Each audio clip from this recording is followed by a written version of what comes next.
Foundation, ঠিক আছে? তো এখান থেকে প্রবাবলি শর্ট একটা কোশ্চেন থাকতে পারে ফাইনাল কুইজে। আমরা একটু মানে রাফলি একটু ওভারভিউ নিব আর কি, ম্যাথ ফাউন্ডেশনের যে কনসেপ্টটা জানবো আর ইটাকে কিভাবে করে মডেল করা যায় সেটা একটু দেখবো, ঠিক আছে? রুমটা যদি এনাফ ঠান্ডা হয় পরে ফ্যানগুলো অফ করে দিও, তাহলে আর কি কথা লাউডলি বলা লাগবে না। আচ্ছা ঠিক আছে, শুরু করি। তো দেখো এখানে যেটা বলতেছে যে mat foundation also called raft foundation. So raft আর ম্যাথ সেম জিনিসই বোঝায়। এটা কি শ্যালো ফাউন্ডেশন নাকি ডিপ ফাউন্ডেশন? তোমাদের তো আইডিয়া থাকার কথা। শ্যালো ফাউন্ডেশন এটা কি তোমরা ডিজাইন শিখছো হাতে কলমে? ম্যাথ ফাউন্ডেশন সম্পর্কে আইডিয়া আছে যে কেন ম্যাথ ফাউন্ডেশন ইউজ করা হয়? একটু কি বলতে পারবা? এক্স্যাক্টলি, মানে সিঙ্গেল ফুটিং গুলো যদি তুমি দেখো। আচ্ছা প্রথম কথা, সিঙ্গেল ফুটিং যে তুমি ডিজাইন করো ওটার সাইজটা কিভাবে বের করো বলো তো? সয়েলের বেয়ারিং ক্যাপাসিটি অনুযায়ী একটু সাইজটা দাও। যত কম বেয়ারিং ক্যাপাসিটি তোমার তত বড় এরিয়া জুড়ে তোমাকে ডিস্ট্রিবিউট করতে হয়, তাই না? আচ্ছা এরকম যদি হয় যে ধরো স্ট্রাকচারাল লোড এত বেশি আর সয়েলের ক্যাপাসিটি ওইটাকে দিতে পারতেছে না, তো তখন আমরা কি করি যে ফুটিংয়ের সাইজ বড় করতে করতে এমন একটা পর্যায়ে আসতে পারে যে দুইটা পাশাপাশি ফুটিং দেখা যাচ্ছে যে ওভারল্যাপ করে যাচ্ছে, অথবা স্পেসের যে এরিয়াগুলো, স্পেস বাল্বের যে এরিয়াগুলো ওগুলো হচ্ছে ওভারল্যাপ করে যাচ্ছে। তো সেই ক্ষেত্রে আমরা যেটা করি যে একবারে পুরাটা ঢালাই করে দিই, তাই না? ম্যাট দিয়ে দিই। আচ্ছা সো ম্যাটটা কতটুকু এক্সটেন্ড করে যে entire footprint of the building, মানে একদম বিল্ডিং এর যে টোটাল ফুটপ্রিন্ট পুরোটা জুড়ে হচ্ছে ম্যাট ফাউন্ডেশন দেওয়া হয়, ঠিক আছে? স্যার এটাও কারণ তো কারণ আমি সয়েলের কন্ডিশন ভালো না, মানে ডেফিনেটলি এটা তো বললামই, মানে সয়েলের কন্ডিশন যদি ভালো না হয় সেক্ষেত্রে তোমাকে ম্যাট দিয়ে ওইটাকে সাপোর্ট দেওয়া লাগছে। আচ্ছা তো এখন দেখো এই যে ম্যাট ফাউন্ডেশন আমরা কেন ইউজ করি তার কিছু কারণ বলতেছে। অলরেডি প্রথম কারণটা তোমরা বললা যে যদি হচ্ছে আইসোলেটেড ফুটিং নিতে গিয়ে দেখো যে হচ্ছে এই ফুটিং এর এরিয়াগুলো ওভারল্যাপ করে প্রথমত। দ্বিতীয়ত এই যে মাত্র ও যেটা বলতো যে যদি হচ্ছে সয়েল উইক থাকে এবং স্ট্রেস বাল্বগুলো যদি একটা একসাথে ওভারল্যাপ করে সেক্ষেত্রে তুমি র্যাপে চলে যেতে হবে। আচ্ছা ওকে, এখানে দেখো ম্যাট ফাউন্ডেশনের কিছু টাইপস দেখানো আছে। দেখো ম্যাট ফাউন্ডেশন যেটা, এটা কি অনেকটা স্ল্যাবের মতো না? অনেকটা কিন্তু স্ল্যাবের মতো, এবং স্ল্যাবের ক্ষেত্রে তোমরা এরকম কিছু ছবি দেখছিলাম মনে আছে? যখন আরসিসি করছো, আরসিসি তে বিভিন্ন টাইপের স্ল্যাব করছো না, ওয়ান ওয়ে টু ওয়ে, তারপর হচ্ছে তোমার ওই ফ্ল্যাট প্লেট, তাই না? দেখো প্রথম যে ছবিটা এটা অনেকটা ফ্ল্যাট প্লেটের মতো না? প্ল্যান ভিউটা পুরোপুরি ফ্ল্যাট প্লেটের মতো। এটা জাস্ট পার্থক্যটা কি বলতো? একটা স্ল্যাবের সাথে একটা ম্যাট ফাউন্ডেশনের পার্থক্যটা কি কেউ কি বলতে পারবা? স্ল্যাবটা কাইন্ড অফ হচ্ছে কলামের উপরে রেস্ট করে আর ম্যাটটা কি কলামের নিচে, কাইন্ড অফ ইনভার্টেড স্ল্যাব বলতে পারি না আমরা? মানে ম্যাট ফাউন্ডেশনের ডিজাইন ফিলোসফিটা বা কনসেপ্টটা এরকমই যে তুমি বেসিক্যালি একটা স্ল্যাবই ডিজাইন করতেছো, জাস্ট এটা একটা ইনভার্টেড স্ল্যাব, ঠিক আছে? নরমাল স্ল্যাবের ক্ষেত্রে যেটা হয় যে কলামের উপরে স্ল্যাব রেস্ট করে, আর ম্যাটের ক্ষেত্রে কি হয় কলামের নিচে থাকে ম্যাটটা, তাই না? ম্যাটের উপরে কলামটা থাকে। আচ্ছা এখন দেখো যে প্রথম যে টাইপটা এটা হচ্ছে পুরোপুরি ফ্ল্যাট প্লেট, ঠিক আছে? যে ম্যাট ফাউন্ডেশন দেন ম্যাটের উপরে হচ্ছে সিম্পলি কলামগুলো বসানো আর ম্যাটটা হচ্ছে ইউনিফর্ম থিকনেসের। সেকেন্ড যে টাইপটা এটা দেখো এই সেকশনটা থেকে, সেকশন বিবি থেকে বোঝা যাচ্ছে যে ধরো কলামের যে জায়গাগুলো বুঝতে পারতেছো কলামটা বেশি পাঞ্চিং একটা ইফেক্ট থাকবে, সো ওইটাকে প্রিভেন্ট করার জন্য তুমি কলামের জায়গাগুলোতে একটু মোটা করে ম্যাট দিতে পারো, ঠিক আছে? এখানে যেমন দেখানো হচ্ছে। তো এই ক্ষেত্রে কি হবে যে flat plate thickened under columns, এটা অনেকটা হচ্ছে যে ড্রপ প্যানেলওয়ালা ফ্ল্যাট প্লেট, মনে আছে? ফ্ল্যাট প্লেটের ডিজাইন তোমরা করছো? ফ্ল্যাট প্লেটের ক্ষেত্রে অনেক সময় আমার এরকম হয় না যে যেহেতু বিম নাই আমি কি করি কলামের উপরে কলাম ক্যাপিটাল বা ড্রপ প্যানেলের মতো দিয়ে দিই, একটু মোটা করে দিই যেন পাঞ্চিংটা না হয়। সো ওরকমই যখন তুমি হচ্ছে ম্যাটটাকে ওই কলামের জায়গাগুলোতে মোটা করে দাও তখন হচ্ছে এই বি টাইপের ম্যাট ফাউন্ডেশন হয়। সি টাইপের ম্যাট ফাউন্ডেশনটা দেখো কি যে বিমস এন্ড স্ল্যাবস, তার মানে হচ্ছে কি যে তোমার শুধু স্ল্যাব না, স্ল্যাবের সাথে ওই সাপোর্টিং মেম্বার হিসেবে কলাম টু কলাম এই বিমগুলোও আছে। দেখো এই যে এখানে যে অংশগুলো দেখতেছো যদিও বিপি আর সিসি দেখতে সেম লাগতেছে, বাট সিসিতে যেই এক্সটেন্ডেড পোর্শনগুলো বা প্রোট্রুডেড পোর্শনগুলো যেগুলো দেখানো হয়েছে সেগুলো হচ্ছে বেসিক্যালি বিটস, ঠিক আছে? আচ্ছা, এরপর দেখো ডি টাইপের যে ম্যাট ফাউন্ডেশন, এখানে দেখো এর আগে তোমার বিপি সেকশনে কলামের নিচে যেই পোর্শনটা মোটা করা হয়েছিল ওটা হচ্ছে ম্যাটের নিচে মোটা করা হয়েছিল, রাইট? ম্যাটের নিচে থিকনেসটা বাড়ায় দেওয়া হয়েছিল। দেখো ডিপিতে যেটা ডিফারেন্স সেটা হচ্ছে ম্যাটের উপরে থিকনেসটা বেশি দেওয়া হয়েছে, ঠিক আছে? সো এটা অনেক সময় যে করা হয় কারণ হচ্ছে যে এটা সাইটে বানানোটা ইজিয়ার, ঠিক আছে? মানে নিচে মোটা করা হচ্ছে, উপরে মোটা করাটা ইজিয়ার আর কি, যদি চিন্তা করে দেখো। আর ই যেটা স্ল্যাব উইথ বেসমেন্ট ওয়ালস, বেশিরভাগ ক্ষেত্রে যেটা করা হয় যে ম্যাট ফাউন্ডেশন দিলে বেসমেন্ট থাকে একটা বিল্ডিং এর। মানে ধরো আমরা আজকে পর্যন্ত ইটারসি যে মডেলটা বানাইছিলাম ওখানে গ্রাউন্ড ফ্লোরই শেষ হয়ে গেছে না, মডেলটা গ্রাউন্ড ফ্লোরে তোমরা কি দিছিলাম? ফিক্স সাপোর্ট দিছিলাম, ওইটার উপরেই তো বিল্ডিংটা দাঁড়ায় আছে, তাই না? ওই কলামগুলো দাঁড়ায় আছে। তো যেটা করা হয় যে ম্যাট কিন্তু তুমি দিবাই, ম্যাট কিন্তু হচ্ছে মাটির উপরে থাকে না, সরাসরি মাটি থেকে একটু নিচে বসানো হয়। আর এরকম হচ্ছে বেসমেন্টের মতো থাকে, বুঝতেছো? একটা বেসমেন্ট ফ্লোরের মতো থাকে, যার নিচে হচ্ছে ম্যাটটা থাকে আর চারপাশে হচ্ছে বেসমেন্টের ওয়ালটা থাকে, তার উপরে পুরো বিল্ডিংটা দাঁড়ানো থাকে, বুঝছো? ম্যাট ফাউন্ডেশন দিলে ইউজুয়ালি হচ্ছে একটা বেসমেন্ট দেওয়া হয়। বেসমেন্টটা কি থাকে? মাটির নিচে থাকে, গ্রাউন্ড ফ্লোর যে লেভেলটা গ্রাউন্ড লেভেলের নিচে থাকে, ওকে? চারপাশে বেসমেন্ট ওয়াল থাকে আর বেসমেন্ট ওয়ালের নিচে হচ্ছে এই যে ম্যাটটা থাকে, ঠিক আছে? তার মানে এই যে এখানে যে মাউস দিয়ে দেখাচ্ছে এটা হচ্ছে ম্যাট ফাউন্ডেশনটা, আর চারপাশে হচ্ছে বেসমেন্ট ওয়াল, ওকে? তার উপরে গিয়ে হচ্ছে গ্রাউন্ড ফ্লোর লেভেলটা, তার উপরে বিল্ডিংটা। মাঝখানে ফাঁকা হচ্ছে ধরো বেসমেন্ট অনেক সময় তুমি ইউজ করো না, বিভিন্ন পারপাসে, ধরো গোডাউন হিসেবে হোক বা অনেক সময় পার্কিং এরিয়া থাকে, তাই না? হ্যাঁ হ্যাঁ, এটা একটা ফাউন্ডেশনের ইয়া হিসেবে কাজ করতেছে আর কি। মানে ধরো ম্যাট ফাউন্ডেশন নিচে, তার উপর তোমার বেসমেন্টটা, পুরো জিনিসটার উপরে হচ্ছে পুরো বিল্ডিংটা, বুঝছো? আচ্ছা, এখন দেখো আমরা যখন ম্যাট ফাউন্ডেশন ডিজাইন করি, এটা তো একটা কনভেনশনাল মেথড হইতেই পারে যে হাতে কলমে তোমরা আইসোলেটেড ফুটিং যেভাবে ডিজাইন করছো বিভিন্ন এমপিরিক্যাল ইকুয়েশন সেই ইউজ করে।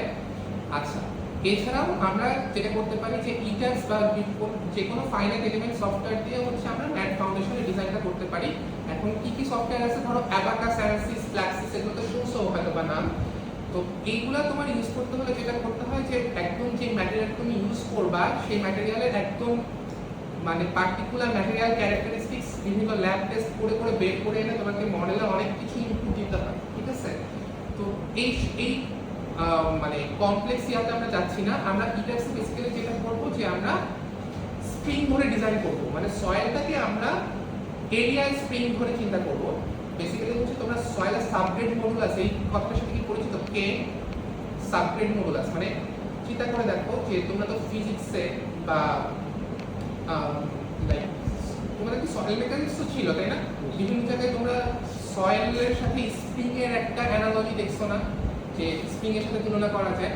তো যেটা করা হয় এই মডেলটাতে যে সয়েলটাকে তোমার স্প্রিং দিয়ে মডেল করা হয়, মানে চিন্তা করা হয় যে ইকুইভ্যালেন্ট স্টিফনেসের স্প্রিং বসানো আছে অনেকগুলা পুরো এরিয়া জুড়ে, দেন ওইটাকে স্প্রিং এর উপর মডেলটা করা হয়, বুঝছো কনসেপ্টটা? মানে চিন্তা করা হয় যে সয়েলকে রিপ্লেস করা হয়েছে স্প্রিং দিয়ে, ওকে?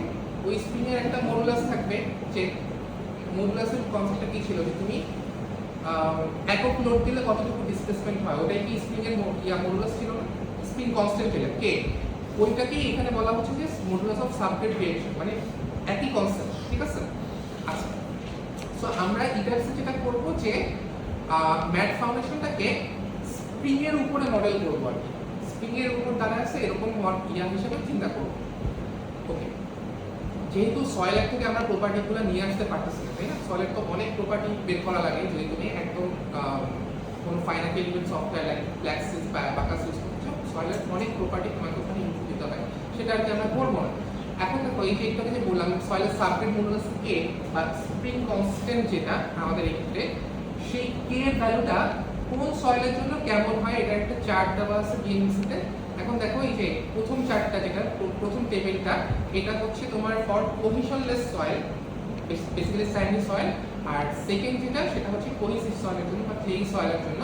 দেখো যদি তোমার কোহিশনলেস সয়েল হয় লুজ, মিডিয়াম, ডেন্স বিভিন্ন টাইপের ইকুয়েশনলেস সয়েল হতে পারে বা স্যান্ড হতে পারে, তাই না? তো সেই ক্ষেত্রে তোমার দেখো বিভিন্ন এসপিটি ভ্যালুর জন্য তোমার এই যে কে এর যে ভ্যালুটা, এই যে একটু আমি বললাম, এই কে এর ভ্যালুটা কেমন হবে সেটার একটা টেবিল এখানে দেওয়া আছে। এই কে এর ভ্যালুগুলো এখানে হচ্ছে কিলোনিউটন পার মিটার কিউবে আছে, ঠিক আছে? Kilonewton per metre cube. এখন কেউ কি বলতে পারবে আমাকে যে আমাদের যে স্প্রিং কনস্ট্যান্ট আমরা বের করতাম কে, ওইটার ইকুয়েশন কি ছিল? যে F ডিভাইডেড বাই ডেল্টা, তাই না? F ডিভাইডেড বাই ডেল্টা বা newton per by metre, right?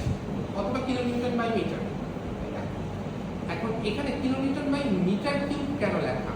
কে এর মানে 1 ইউনিট স্কয়ার এক্স্যাক্টলি এটাকে একটা এরিয়া স্প্রিং হিসেবে চিন্তা করা হচ্ছে, একটা স্প্রিং না, এরিয়া জুড়ে স্প্রিংটা আছে এটা চিন্তা করা হচ্ছে, ঠিক আছে? সো প্রতি মিটার স্কয়ারে ও যেটা বললো, তো তুমি যদি মিটার স্কয়ার দিয়ে ভাগ দাও তাহলে কিলোমিটার পার মিটার কিউব হয়ে যায়, তাই না? কিলোমিটার পার মিটার ছিল, ওইটাকে তুমি পার মিটার স্কয়ারে যখন বের করো তখন হচ্ছে ওটা কিলোমিটার পার মিটার কিউব তুমি বলতে পারো।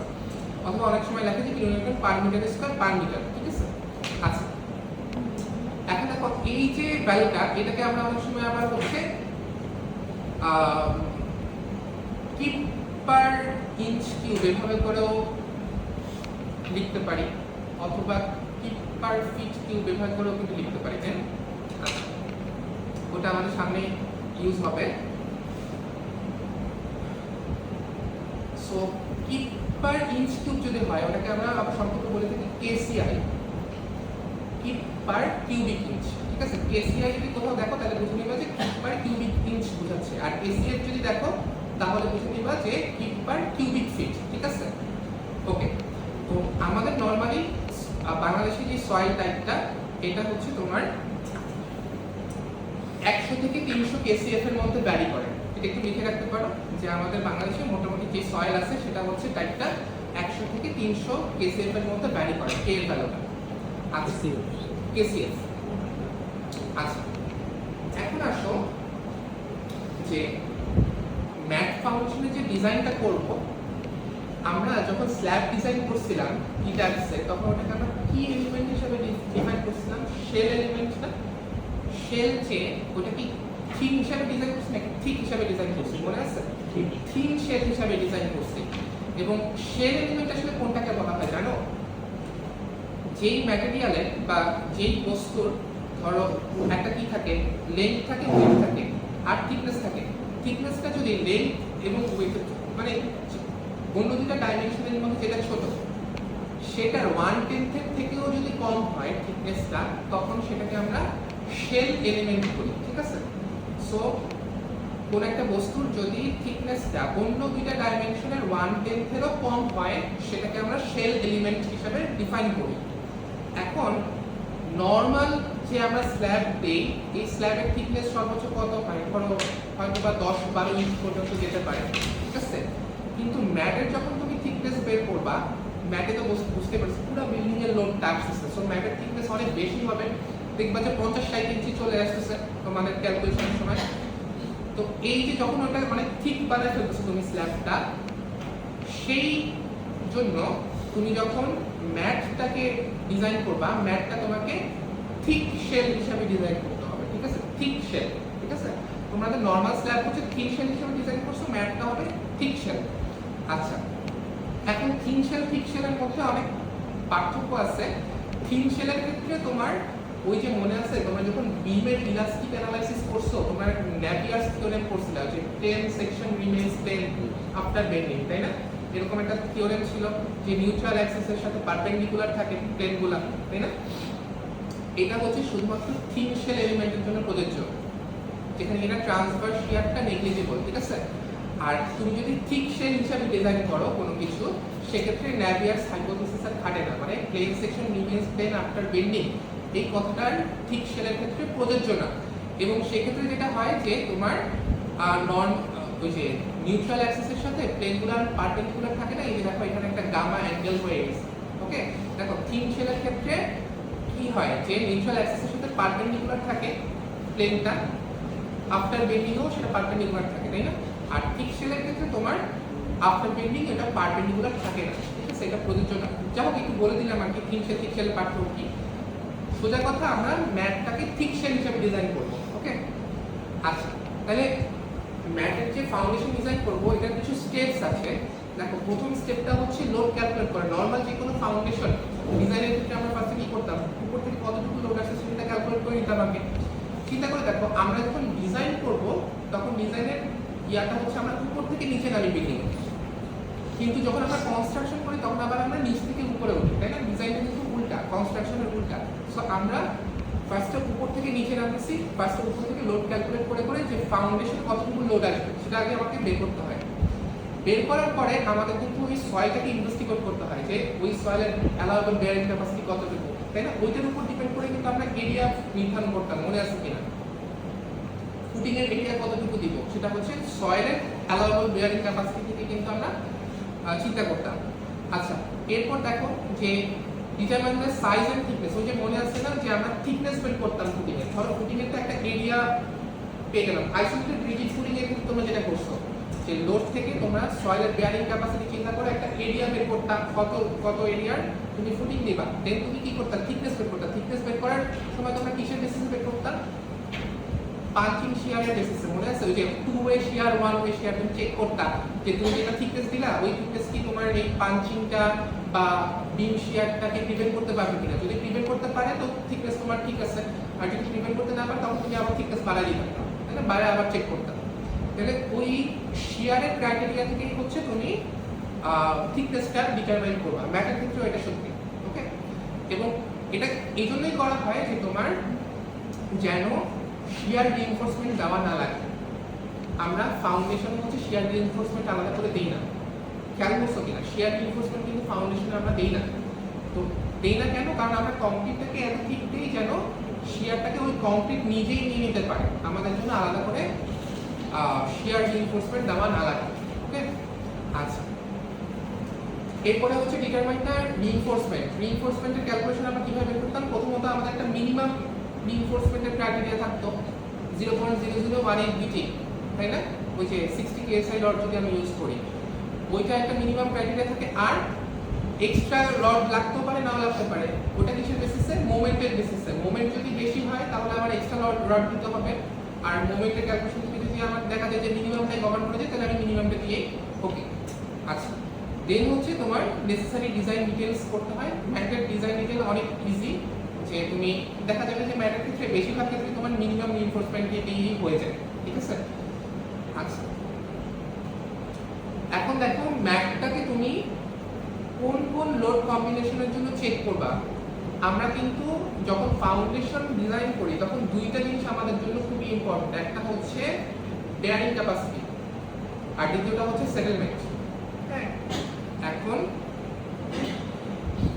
ম্যাটের ক্ষেত্রে নরমাল ফাউন্ডেশনের ক্ষেত্রে আমাদের সেটেলমেন্টের ক্রাইটেরিয়া কতটুকু বলো তো? 1 ইঞ্চির মতো, 1 ইঞ্চির বেশি কিন্তু আমরা সেটেলমেন্ট অ্যালাউ করি না। কিন্তু ম্যাট ফাউন্ডেশনের ক্ষেত্রে আমরা 3 থেকে 4 ইঞ্চি পর্যন্ত সেটেলমেন্ট অ্যালাউ করতে পারি। কারণ কি বলতে পারবা কেউ?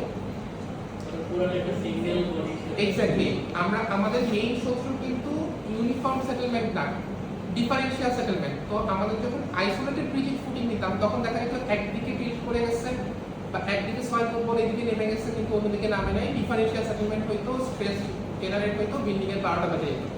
বাট তুমি যখন ম্যাট ফাউন্ডেশন দিবা তখন কি হবে? যখন ডাববে তখন কিন্তু একই সাথে ইউনিফর্মলি সেটেল করবে। সো তুমি ডিফারেনশিয়াল সেটেলমেন্ট নিয়ে অত বেশি টেনশনে নাই।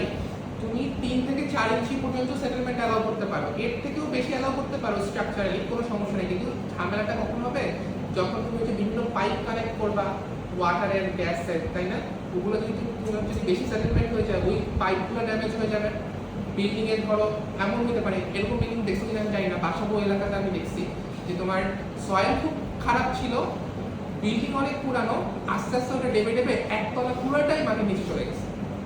এরকম বিল্ডিংও কিন্তু আছে। হ্যাঁ, মানে ওই একতলাটা এখন আর ইউজ করা যায় না, ওটা পুরোটাই মাটির নিচে চলে গেছে, মানে এত বেশি সেটেলমেন্ট হয়েছে সয়েল।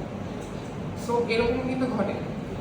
আচ্ছা, এখন এই লোড কম্বিনেশনগুলো দিয়ে আমরা চেক করবো আর কি। ধরো ডিজাইন হয়ে যাওয়ার পর আমরা কিছু সার্ভিসিবিলিটি চেক দেখি যে সেটেলমেন্ট যতটুকু হচ্ছে কতটুকু কি 3 থেকে 4 ইঞ্চির মধ্যে আছে কিনা ওটা আমরা চেক দিই। এছাড়াও হচ্ছে আমরা কি করি যে ডিজাইনটা প্রপারলি হইলো কিনা, মোমেন্ট টোমেন্ট সব কিছু ঠিকঠাক নিতে পারবে কিনা ওইটার একটা চেক দিই, তাই না? আচ্ছা, সো এখানে দেখো একটা simple detailing of mat foundation দেখানো আছে। আচ্ছা, আমি আমার আইপ্যাডটা নিয়ে আসতে ভুলে গেছি, ওদেরকে আমার রুম থেকে নিয়ে আসতে হবে। তার আগে আমি একটু দেখাই যে এই নর্মালি ম্যাট ফাউন্ডেশনের ডিটেইলিংটা হচ্ছে কীরকম থাকে। প্রথমত একটু ডিজাইন ফিলোসফিটা নিয়ে বলা দরকার। তোমাদের কার কাছে কি মার্কার হবে? ও এখানেই আছে। আচ্ছা দেখো, নর্মাল স্ল্যাবের ক্ষেত্রে কি হয় দেখো বলতো, যে উপরে থাকে স্ল্যাবটা, তার নিচে থাকে কলাম, তাই না? ধরো তিনটা কলামের উপরে হচ্ছে স্ল্যাবটা রেস্ট করতেছে। এখন বেন্ডিংটা কিরকম হয় বলতো, যে এদিকে হচ্ছে, আচ্ছা দেখো তো বেন্ডিংটা বোঝো কিনা, এরকম বেন্ডিং হয় না। কারণ কি, নিচ যে স্প্যানটা এখানে কি হয়, টপে কম্প্রেশন বটমে টেনশন, আর যেটা কলামের উপর রেস্ট করতেছে সেখানে এরকম কার্ভেচার হয়, তাই না? হকিং কার্ভেচার যেটাকে বলে, যে টপে টেনশন বটমে কম্প্রেশন। তাহলে আমি যদি বলি এখানে কি টপে টেনশন বটমে কম্প্রেশন, মিড স্প্যানে টপে কম্প্রেশন বটমে টেনশন, এখানে আবার কি টপে টেনশন বটমে কম্প্রেশন। এখন এই অনুযায়ী আমরা রিপার্ট দিই না, কারণ কি আমাদের রিপার্ট দেওয়ার মেইন পারপাসটা কি, টেনশন যেন নিতে পারে, তাই না? তাহলে যখন রিপার্ট দিতাম তখন এখানে মেইন রিইনফোর্সমেন্ট দিতাম টেনশন যেই জায়গাগুলোতে। মিড স্প্যানে কি বটম রিইনফোর্সমেন্টটা মেইন রিইনফোর্সমেন্ট, কারণ এখানে টেনশন হচ্ছে। ওকে, টেনশন কিন্তু আমি প্রিভেন্ট করতে চাই রিইনফোর্সমেন্ট দিয়ে। আবার এখানে কি দিতাম, টপে দিতাম, তাই না? আচ্ছা, এখন বলতো ম্যাট ফাউন্ডেশনের ক্ষেত্রে কি হবে, এটা কিন্তু একটা ইনভার্টেড স্ল্যাব। যেহেতু এটা একটা ইনভার্টেড স্ল্যাব, পুরো ঘটনাটা উল্টা হবে। উল্টা কেন হবে, যে তোমার এখান থেকে কি করতেছে, এই দেখো এই স্ল্যাবটার ক্ষেত্রে উপর থেকে ইউনিফর্মলি ডিস্ট্রিবিউটেড লোড আসতেছিল, রাইট? ফ্লোর থেকে, তাই না? ফ্লোর থেকে তো আমাদের ফ্লোর ফিনিশ পার্টিশন ওয়াল এগুলো আমরা ইউনিফর্মলি ডিস্ট্রিবিউটেড লোড হিসেবে দিতাম, ডেড লোড লাইট লোড। আচ্ছা, ম্যাট ফাউন্ডেশনের ক্ষেত্রে দেখো তো নিচ থেকে কি কাজ করতেছে, সয়েল প্রেসারটা কাজ করতেছে ইউনিফর্মলি ডিস্ট্রিবিউটেড লোড হিসেবে, সয়েল প্রেসারটা। আচ্ছা দেখো, সয়েল প্রেসারটা যদি কাজ করে, কন্ডিশনটা পুরো উল্টা না সিনারিওটা। এখন কি হবে বলতো, যে তোমার এখানে বটমে হবে কম্প্রেশন, টপে হবে টেনশন, নাকি ঠিক বলছি? ঠিকই তো বলছি। এখানে কার্ভেচারটা কিরকম হবে, যে বুঝছো, কার্ভেচারটা এরকম হবে এবং পুরো সিনারিওটা উল্টায় যাবে। দেখো মিড স্প্যানে টপে টেনশন বটমে কম্প্রেশন, কলামের কাছে কি হবে, টপে কম্প্রেশন বটমে টেনশন, টপে কম্প্রেশন বটমে টেনশন। বুঝতেছো আমার কথাটা? আচ্ছা, তাহলে ম্যাট ফাউন্ডেশনে বলো যে রিইনফোর্সমেন্ট কোথায় বেশি লাগবে। কলামের কাছে যদি চিন্তা করো, তাহলে কলামের কাছে যেহেতু টেনশনটা নিচে, তাহলে কলামের কাছে বটমে মেইন রিইনফোর্সমেন্টটা তোমাকে দিতে হবে। মিড যে স্প্যানটা বা মিডের আমরা স্ট্রিপে ভাগ করে করে ক্যালকুলেশন তোমরা শিখছো না ডিরেক্ট ডিজাইন মেথডে, কলাম স্ট্রিপ, মিডল স্ট্রিপ, দেন আমরা কলাম স্ট্রিপ। তো তাহলে কলাম স্ট্রিপের ক্ষেত্রে তোমার মেইন রিইনফোর্সমেন্টটা বটমে চলে যাচ্ছে ম্যাট ফাউন্ডেশনে, স্ল্যাবের ঠিক উল্টা। মিড স্প্যানে বা মিডল স্ট্রিপে হচ্ছে তোমার টপে মেইন রিইনফোর্সমেন্ট চলে যাচ্ছে, আবার কলামের কাছে গিয়ে বটমে মেইন রিইনফোর্সমেন্ট চলে যাচ্ছে। ঠিক আছে, মানে নরমাল স্ল্যাবের ঠিক উল্টা। ওকে, এইভাবে করে যদি তুমি চিন্তা করো, এখন দেখো আমি তোমাদেরকে একটা স্যাম্পল দেখাই, ড্রয়িং দেখাই। এরকম একটা ড্রয়িং তোমাদের করতে হবে, তোমাদের যে লিঙ্কটা দেওয়া হয়েছিল ওটা নিচে তো তুমি ম্যাটটা ডিজাইন করবা। ম্যাটটা ডিজাইন করার পর তোমাকে এরকম একটা ড্রয়িং করতে হবে। তো ড্রয়িংটা দেখো খুবই সিম্পল। কেন সিম্পল? কারণ হচ্ছে তোমাকে এখানে দেখে বলতে পারবা যে এখানে রডের ডিটেইলিংটা অনেক সিম্পল না। দেখো মানে এখানে জাস্ট কয়েকটা লাইন দিয়ে দেখানো হচ্ছে, এটা কিন্তু বেসিক্যালি হচ্ছে মিনিমাম রিইনফোর্সমেন্টটা। মিনিমাম রিইনফোর্সমেন্টটাই এত বেশি যে তোমার মোমেন্টের মানে ক্রাইটেরিয়া স্যাটিসফাই করে হয়ে গেছে। ঠিক আছে, মিনিমামটাই গভর্ন করছে, সো মিনিমামটাই দিয়ে দিচ্ছে। এখন দেখো এখানে শুধুমাত্র একটা ইয়ার রড দেখানো আছে, এখানে দেখো টপ বারগুলো দেখানো আছে শুধুমাত্র। খেয়াল করে দেখো যে এটা শুধুমাত্র টপ বারগুলো দেখাচ্ছে। হ্যাঁ, তো দেখো টপে মেইনলি বার কার জন্য লাগে, মিডল স্ট্রিপের জন্য লাগে। আচ্ছা, আর মিডল স্ট্রিপের যে ইয়াটা এটা হচ্ছে তোমার মিনিমাম দিয়েই ফিল আপ হয়ে গেছে, মানে মিনিমাম যে আমার রডটা লাগে 0.0018 মিলি থেকে ক্যালকুলেশন করে যে রডটা আসে সেটা দিয়ে আমার ফিল আপ হয়ে গেছে। এই কারণে জাস্ট তোমার টপে মিনিমাম রিইনফোর্সমেন্টই সব জায়গায় দিয়ে দিচ্ছে, মানে এই বরাবর দিচ্ছে ওই বরাবর দিচ্ছে, এক্স এবং ওয়াই ডিরেকশনে তোমার মিনিমাম রিইনফোর্সমেন্টটা দিয়ে হচ্ছে টপ রিইনফোর্সমেন্ট হিসেবে কমপ্লিট হয়ে গেছে, আর কোনো এক্সট্রা রিবার লাগে না। এখন বটম রিইনফোর্সমেন্টের ডিজাইনটাতে যদি আসি, দেখো এই ডিজাইনটা একটু কমপ্লেক্স লাগতেছে, বাট অত কমপ্লেক্সের কিছু নাই। এটা হচ্ছে তোমার বটম বারের রিইনফোর্সমেন্ট ডিটেইল, ওকে। এখন বটম বারটা মেইনলি কোথায় লাগে দেখো তো, কলামের নিচে না, তার মানে কলাম স্ট্রিপগুলোতে হচ্ছে তোমার বটম বার লাগতেছে। এখন এখানে এসে দেখতেছি যে মিনিমাম দিয়ে ফুলফিল হচ্ছে না, মোমেন্টের ক্যালকুলেশন থেকে দেখা যাচ্ছে যে এই রডটা আছে ওটা মিনিমামের থেকে একটু বেশি। তাহলে আমার কি করতে হবে বলো তো, মিনিমামটা ফার্স্টে দিয়ে দিলাম, দেওয়ার পরে যতটুকু বেশি অতটুকু পরিমাণ জাস্ট হচ্ছে আমি কলাম স্ট্রিপগুলোতে দিয়ে দিব, বুঝছো? আমার মেইনলি টপে, এটা হচ্ছে টপ বারের ডিটেইল, টপ বারটা মেইনলি কোথায় লাগে, কলামের নিচগুলোতে বেশি লাগে। হ্যাঁ বটম পার্ট এখানে দেখো, মানে এখানে বটম পার্ট আচ্ছা সরি আমি উল্টা করছি, এখানে বটম বারের ডিটেইলিং দেখাচ্ছে। আচ্ছা বটম বারটা মেইনলি কোথায় লাগে, কলামের নিচগুলোতে লাগে। আচ্ছা এখন দেখো যে কলামের নিচে যেই বারগুলো লাগে ওটা মোমেন্টের ক্যালকুলেশন থেকে আমাকে বের করতে হচ্ছে, তাই না? মোমেন্টের ক্যালকুলেশন থেকে আমি বের করে দেখলাম যে ওই বারগুলো আমার মিনিমাম যে ক্রাইটেরিয়াটা ওটার থেকে একটু বেশি আসছে। সো আমি ফার্স্টে তো মিনিমামটা দিয়ে দিব থ্রু আউট। মিনিমামটা দেওয়ার পরে যতটুকু এক্সট্রা, অতটুকু এক্সট্রা হচ্ছে আমি জাস্ট কলাম স্ট্রিপের অংশগুলোতে দিয়ে দিব, তাইলেই ফিল আপ হয়ে যাচ্ছে। মিনিমাম বলতে কি আমরা মানে দুই ডিরেকশনে দেই আমরা থ্রু আউট দ্য ম্যাট, ঠিক আছে? আমরা হচ্ছে দুই ডিরেকশনেই হচ্ছে মিনিমামটা দিয়ে দিই। আচ্ছা আরেকটা জিনিস আমাকে বলো তো, তোমরা ইউজুয়ালি কি করতে, নরমাল যে ফাউন্ডেশন নরমাল যে স্ল্যাব, সেখানে তোমাদের যে এস মিনিমাম আসতো সেটা তোমরা কিভাবে প্রোভাইড করতে, এই লেয়ার হাফ হাফ করে প্রোভাইড করতে, ফুলটাই হচ্ছে এদিকেও দিতা আমরা অপোজিট যেতে মানে পার্টিকুলার ওই মানে এস মিনিমামটা হচ্ছে পুরোটাই হচ্ছে ধরো টপে এভাবে করে দিয়ে দিতাম এক্স এবং ওয়াই ডিরেকশনে। আচ্ছা ম্যাথের ক্ষেত্রে সেম আর কি, যাই হোক সামনে দেখাচ্ছি, সমস্যা নেই।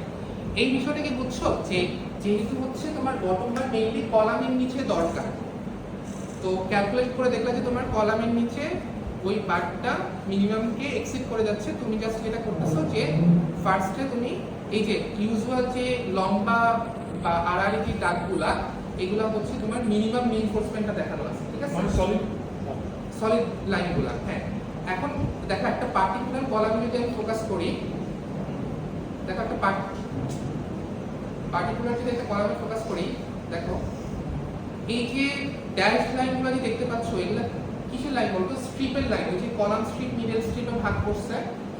এখন মনে আছে কলাম স্ট্রিপ মিডল স্ট্রিপে কিভাবে ভাগ করা হতো, একটা প্যানেলের যেটা লিস্ট ডাইমেনশন সেটার 1/4 কলাম স্ট্রিপে যাইতো, তারপর কি হতো ওটার হাফটা মিডল স্ট্রিপে যাইতো, আবার 1/4 কলাম স্ট্রিপে যাইতো, তাই না? এভাবে করে আমরা ভাগ করতাম প্যানেলটাকে। তো দেখো এখানে হচ্ছে স্ট্রিপের লাইনগুলো হচ্ছে তোমার ড্যাশ লাইন হিসেবে দেখানো আছে এখানে, ওকে? এবং খেয়াল করে দেখো এটা কি বটম রিইনফোর্সমেন্টের ডিটেইলিংটা আমরা দেখতেছি। বটম রিইনফোর্সমেন্টের ক্ষেত্রে থ্রু আউট দেখো তোমার এই যে মিনিমাম রিইনফোর্সমেন্টগুলো দিয়ে দেওয়া আছে। দেখো আমি যেখানে মাউস পয়েন্টারটা রাখছি এটা কি মিনিমাম বারটা, হ্যাঁ? কিন্তু আমি দেখতেছি যে কলাম স্ট্রিপ যেটা, এই যে কলামের আশেপাশে যে জায়গাটা, এখানে গিয়ে তোমার মিনিমাম দিয়ে হচ্ছে না, এক্সট্রা লাগতেছে। যে এক্সট্রাটা ওইটা দেখো এই যে এক্সট্রা বটম হিসেবে দেওয়া হয়েছে, ওইটা আমরা ইয়ার ক্ষেত্রে কি করতাম, স্ল্যাবের ক্ষেত্রে দেখা যেত যে এক্সট্রা টপ হিসেবে দিতাম, তাই না? আর এখানে কি এক্সট্রা বটম হিসেবে দিচ্ছি, কারণ কি কলামের নিচে রিইনফোর্সমেন্টটা বটমে লাগে, ওকে? তো এখানে দেখো এক্সট্রা বারটা আমি শুধুমাত্র কলাম স্ট্রিপে দিচ্ছি, ওটাকে আবার মিডল স্ট্রিপ পর্যন্ত টানতেছি না, কারণ মিডল স্ট্রিপে ওটা রিকোয়ারমেন্ট না। কারণ হচ্ছে ডটেড লাইনটা হচ্ছে স্ট্রিপের ডটেড লাইনটা জাস্ট হচ্ছে স্ট্রিপে ভাগ করা হয়েছে, আর কিছু না। আর নরমালি এই যে থ্রু আউট যে বিভিন্ন এরকম দাগ দেখতে পাচ্ছ এগুলো হচ্ছে মিনিমাম রিইনফোর্সমেন্টের দাগ, হ্যাঁ? আমি যেখানে মাউস পয়েন্টারগুলো আগে রাখতেছি। আর এক্সট্রা কোথায় দেওয়া হয়েছে দেখো, এই যে কলামের কাছে গিয়ে দেখো এই যে একটা হচ্ছে এক্স বরাবর দিল এক্সট্রা, একটা হচ্ছে এরকম ওয়াই বরাবর দিল, শুধুমাত্র কলামের কাছে, বাকি জায়গায় কিন্তু নাই। আবার দেখো যে নেক্সট কলামটা এখানে হচ্ছে এক্স বরাবর ওয়াই বরাবর এক্সট্রা যতটুকু লাগে মোমেন্টের ক্যালকুলেশন থেকে, মানে মিনিমাম থেকে যতটুকু স্যাটিসফাই হচ্ছে না, এক্সট্রা যতটুকু লাগে ওইটা হচ্ছে তুমি বটমে দিয়ে দিতে হচ্ছে, ঠিক আছে? আর বাকি জায়গাটা কিন্তু অ্যাজ ইউজুয়াল। দেখো এখন কিন্তু আর ড্রয়িংটা অত কঠিন কিছু মনে হচ্ছে না। থ্রু আউট তোমার মিনিমামটা দিচ্ছে এক্স এবং ওয়াই বোথ ডাইরেকশনে, দেন তোমার দেখছে যে কতটুকু বাকি থাকে, কতটুকু আর এক্সট্রা ডট দেওয়া লাগে, ওই পজিশনগুলোতে জাস্ট এক্সট্রা ডটগুলো দিয়ে দিচ্ছে, আর কোনো কাজ কিন্তু নাই, ঠিক আছে? এবং দেখো এখানে জাস্ট ম্যাটের থিকনেসটা নিয়েছি, এখানে একটা 42 ইঞ্চি ম্যাট ফাউন্ডেশন দেখানো হচ্ছে, ওকে?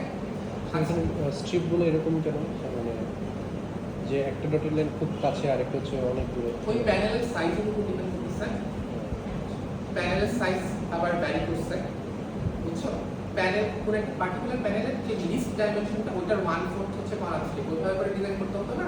তো প্যানেলের ডাইমেনশন তেমন আমি স্ল্যাবের সাইজ স্ল্যাব বলতে কি লাইক চারটা কলামের মাঝের যে অংশ, এটাকে আমরা স্ল্যাব না কোনো ম্যাটটা।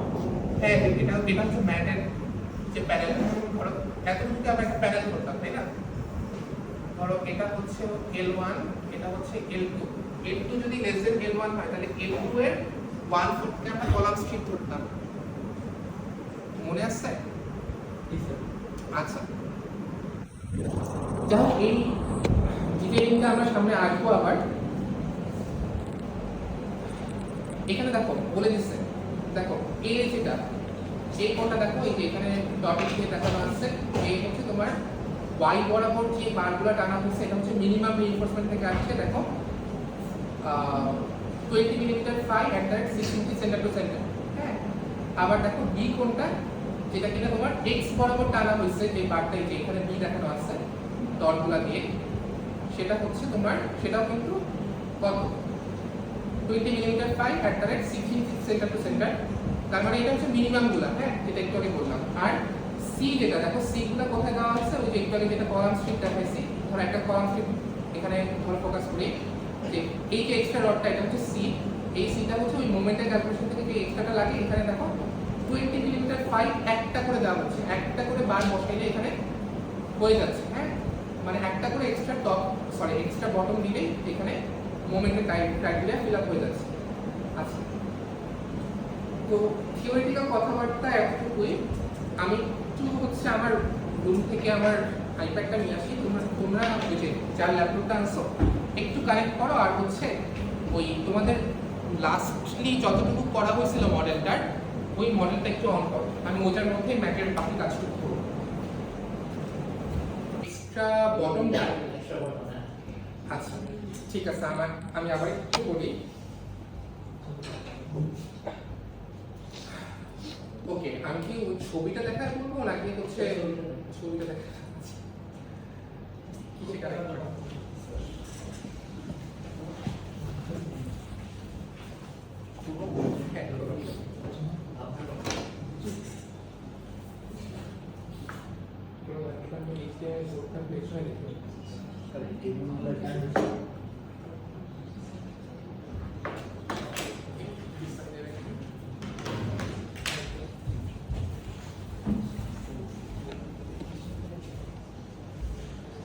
আচ্ছা, টপ বারের ডিটেইলিংটা তো বুঝছো, জাস্ট মিনিমাম দিয়ে দিচ্ছেন দুই সাইডে এক্স আর ওয়াই ডাইরেকশনে। এখন আসা হচ্ছে বটম বার, ঠিক আছে?